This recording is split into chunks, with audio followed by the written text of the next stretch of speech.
Breaking news, Queen Elizabeth II has just passed away. Thoughts now turn to what happens next.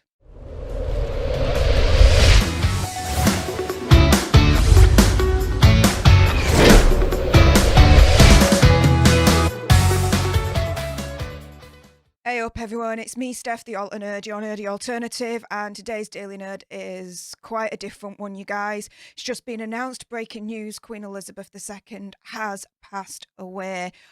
Amongst all the thoughts, a lot of it is now turning towards, well, what happens next? What is the process? Well, that process is called Operation London Bridge, and I'm going to break it all down for you in a moment. Before I do so, though, a little bit of housekeeping. YouTube human reviewer, I'm not going to say any trigger words or anything that's going to offend your ear holes. I'm just going through the process as literally laid out for Operation London Bridge. That has been widely reported on, of course, in the most respectful way possible.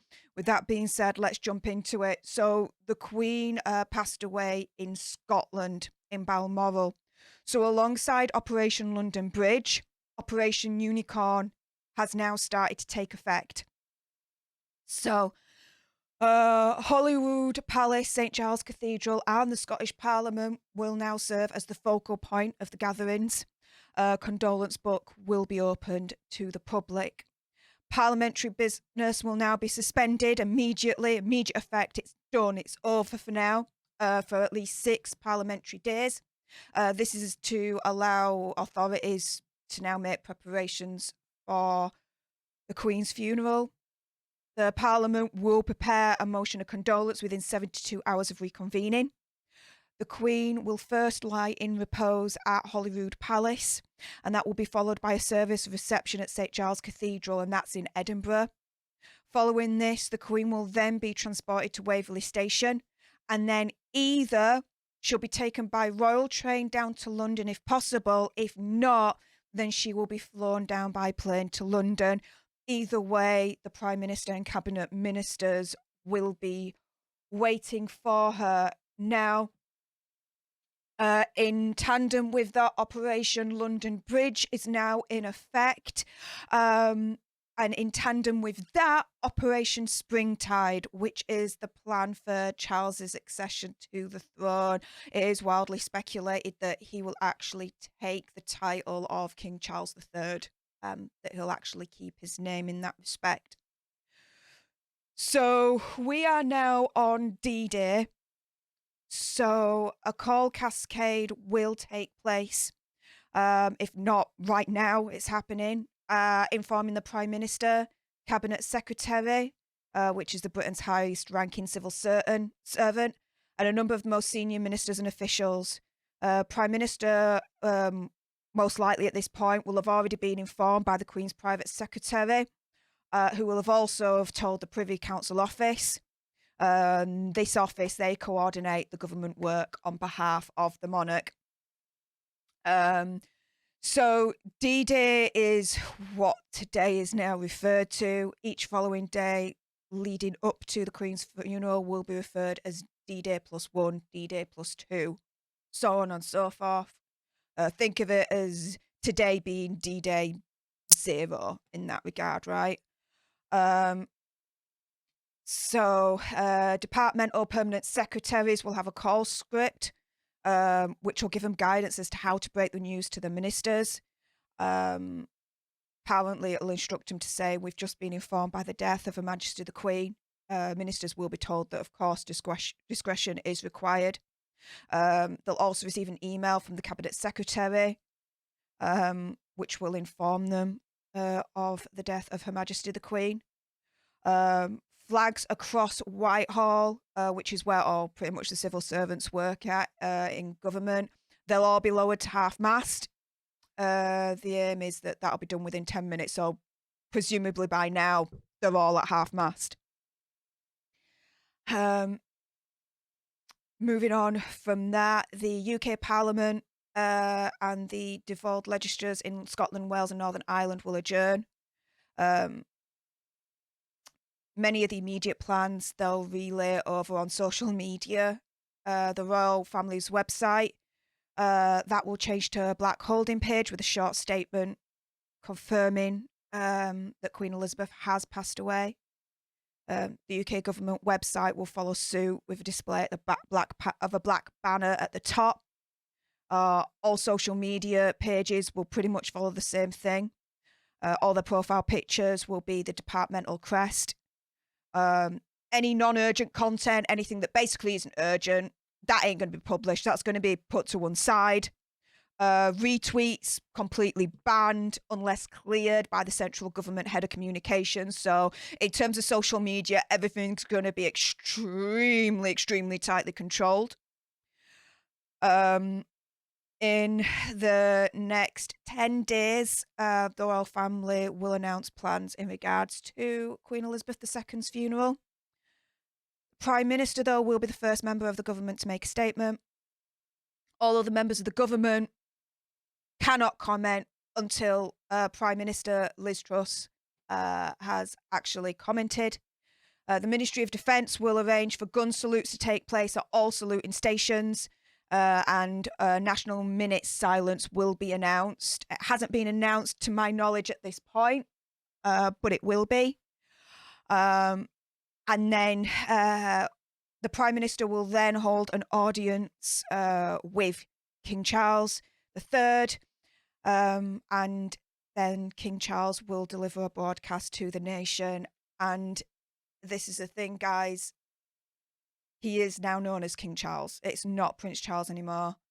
It is now, like, automatically now at this point, King Charles. This is surreal. At the same time, there'll be a service of remembrance at St. Paul's Cathedral in the heart of London. Prime Minister and a small number of senior ministers will attend. So it'll be a very small, close-knit service of remembrance. And then tomorrow, D-Day +1. So at 10 a.m, the Accession Council, which includes senior government figures, meets at St. James's Palace to proclaim King Charles the new sovereign. So it's just making it official at that point. Hundreds of Privy Councillors, including the PM and senior ministers, will be asked to attend. Gentlemen expect to don morning dress or lounge suits with black or dark ties. No decorations are to be worn. The proclamation will then be read at St. James's Palace and the Royal Exchange in the City of London, confirming Charles as king. But at this point, he is. Parliament will meet to agree on a message of condolence. All other parliamentary business will be suspended for 10 days. There'll be tributes given by the MPs in the House of Commons. At 3:30, the Prime Minister and the Cabinet will hold an audience with the new king, but ministers will be told not to bring their spouses. And then D-Day +2, the Queen will return to Buckingham Palace. Proclamations will be read in the devolved administrations, and tributes are likely to continue in Parliament. The following day after that, D-Day +3, in the morning, King Charles will receive the motion of condolence at Westminster Hall. In the afternoon, he will then start to embark on a tour of the United Kingdom, visiting all four corners, England, Ireland, Northern Ireland, Scotland, Wales. So England, Northern Ireland, Scotland and Wales. He's going to do the whole tour of all four corners, starting with a visit to the Scottish Parliament and a service at St. Giles Cathedral in Edinburgh. D-Day +4, King Charles will arrive in Northern Ireland, where he'll receive another motion of condolence at Hillsborough Castle and attend a service at St. Anne's Cathedral in Belfast. A rehearsal will take place for Operation Lion, which is the procession of Queen Elizabeth from Buckingham Palace to the Palace of Westminster. The following day, D-Day +5, the procession from Buckingham Palace to the Palace of Westminster will take place along a ceremonial route through London. There'll be a service in Westminster Hall following the coffin's arrival. D-Day +6 to D-Day +9. So these particular days, the Queen will lie in state at the Palace of Westminster for 3 days. And this is known as Operation Feather. She will lie on a raised box known as a catafalque. I've probably mispronounced that, but it's that, in the middle of Westminster Hall, and it will actually be open to the public for 23 hours per day. Like, it is pretty much bar 1 hour, like pretty much 24/7. Tickets will be issued for VIPs, so they are assured that they can have a time slot. VIPs, that could be anywhere to ministers, the Prime Minister, heads of state, leaders from all over the world, you know, of course, those kind of people. On D-Day +6, a rehearsal will take place for the state funeral procession. On D-Day +7, King Charles will travel to Wales to receive another motion of condolence at the Welsh Parliament and attend a service at Llandaff Cathedral in Cardiff.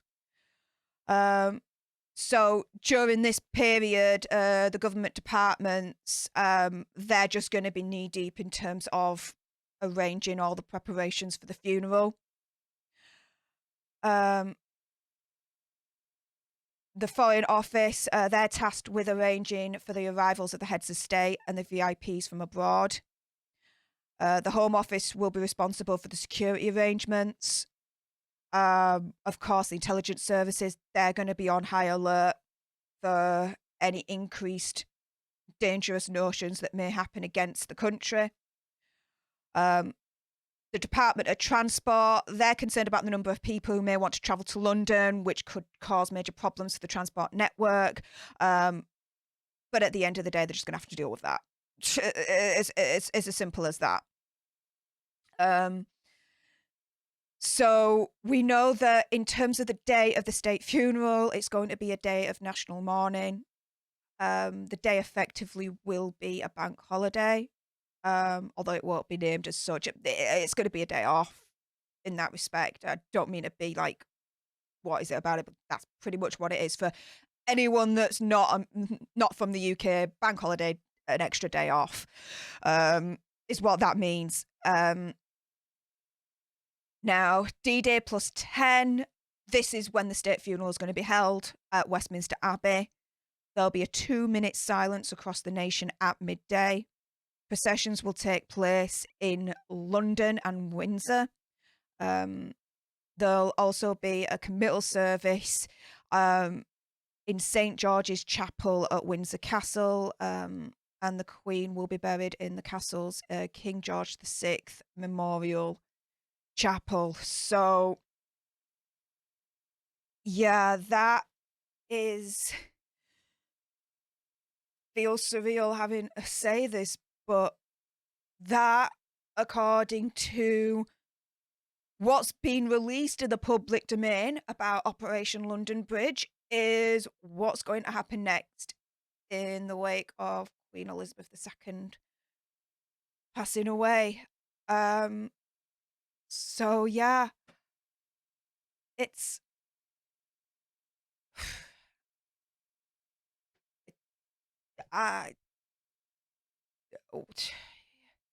shock in a way, even though you kind of saw this coming around about the last year.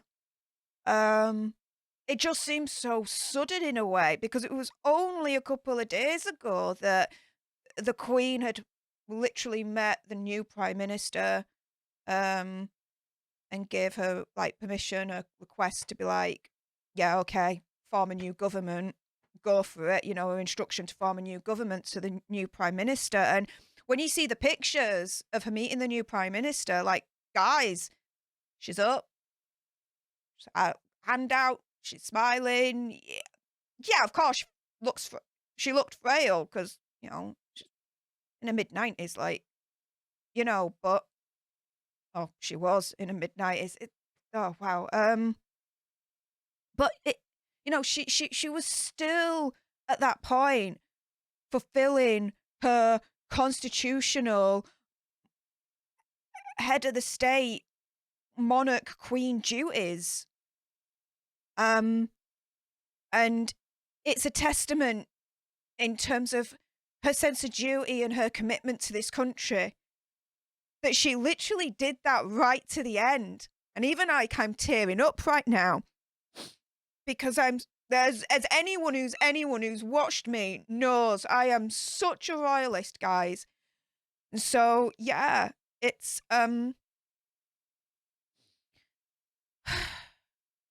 we now just look back at the extraordinary life and extraordinary service that Queen Elizabeth II gave to this country. And it's a shining example for all of us. And I think I will leave it there for now. Thank you very much for watching, and until the next time, you guys, laters.